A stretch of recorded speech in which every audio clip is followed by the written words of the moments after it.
Okay, hi. We're going to do a practice run. Thank you, Jackson and Victoria and Kinsley, for joining me if you are watching at this moment. This is my first chance to do this, and I just need guinea pigs, so thank you. And Sophie's here with us, but she's not with the program right now. And so I'm going to read a story just to see if this is going to work, so that when we are off, come here, Sissy. Yeah, she says hi.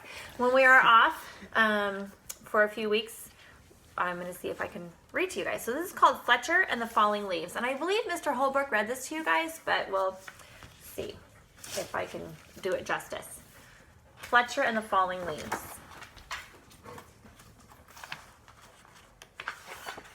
The world was changing. Each morning when Fletcher bounded out of the den, everything seemed just a little bit different. The rich green of the forest was turning to a dusty gold, and the soft swishing sound of summer was fading to a crinkly whisper. Fletcher's favorite tree looked dull, dry, and brown. Fletcher was beginning to get worried.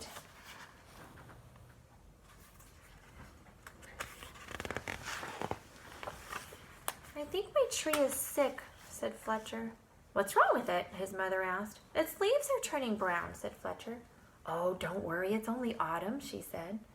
Fletcher ran back to his tree and patted the rough bark. Don't worry, it's only autumn, he said. You'll be feeling better soon.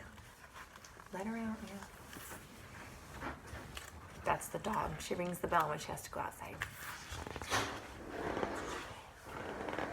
But the tree didn't get better. Each day more leaves turned brown. One morning the wind blew a small brown leaf off a branch. Fletcher jumped up and caught it very gently in his paw.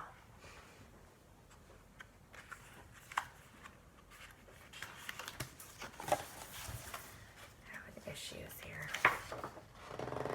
Don't worry, tree. I've got your leaf. I'll fix you. Fletcher looked around, picked a piece of grass, and carefully tied the leaf to a branch. Just then, another gust of wind ruffled Fletcher's fur. The little leaf shook itself free and fluttered back to the ground. Fletcher picked it up again and thought very hard. Then he poked the leaf onto a twig and pushed it down firmly. Now you hold on tight, said Fletcher. No more flying around. The little leaf gave a tiny little rustle in reply, like a tiny little wave. The next day, a strong wind was blowing through the forest. Fletcher rushed out of the den and ran all the way to his tree. Lots of branches were bare, and little lost leaves spun everywhere. Don't worry, tree, I'll catch them for you, I promise. Round and round and round whirled Fletcher after the swirling leaves. Leaves? Wonderful! Just what I need for my nest, said a squirrel. Wait, but these belong to the tree, said Fletcher. Don't take them away. Oh, the tree doesn't need them anymore, said the squirrel, bounding off. Help, help! The wind and the squirrel are stealing our leaves, cried Fletcher. Oh, I can't read that one. Leaves?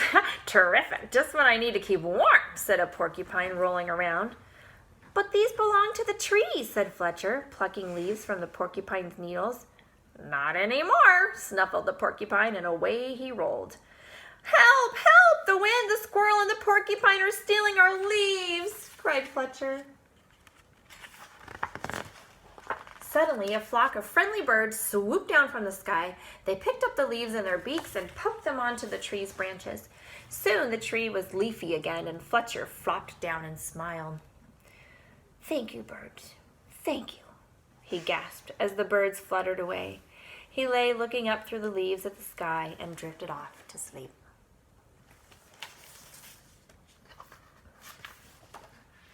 But the wind continued to blow, and the branches still danced. The leaves shivered and shook themselves and began to wriggle free. They tossed and turned and twitched and twirled and tumbled to the ground. They brushed Fletcher's ears and nose and filled his dreams with a whispering sound.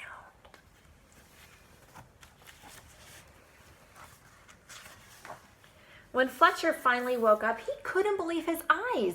Instead of a roof of dancing leaves, all he could see were bare branches against the sky. Oh, tree, I'm so sorry. gulped Fletcher. All your leaves are gone. But then he saw, high in the branches, one small leaf still holding on. I won't let the wind steal that one, said Fletcher, and he began to climb. He crawled along to the last leaf and held it firmly onto its branch. All day long the wind blew, the branch bounced, and Fletcher held tight. I'll stay with you, leaf, he said. Don't worry. But then, with a sudden whoosh of wind, the branch bounced really high, and with a little pip, the leaf let go and fluttered like a little flag clutched in Fletcher's paw.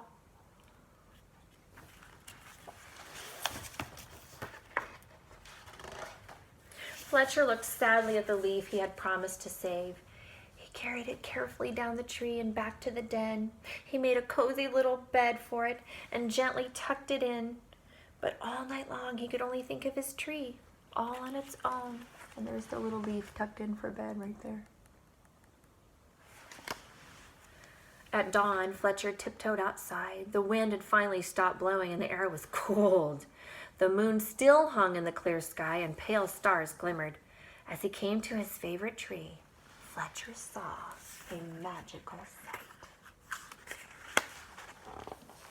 The tree was hung with 1,000 icicles shining silver in the early light. You are more beautiful than ever, whispered Fletcher. But are you all right? A tiny breeze shivered the branches, making a sound like laughter, and in the light of the rising sun, the sparkling branches nodded. Fletcher gave his tree a hug, and then he went back to the den for a nice, warm breakfast. I don't know if you can see, but the page is all shimmery, shiny. And that is it. Thank you for listening, and I'm going to see if this video uploads to you guys on YouTube. Thanks. Bye.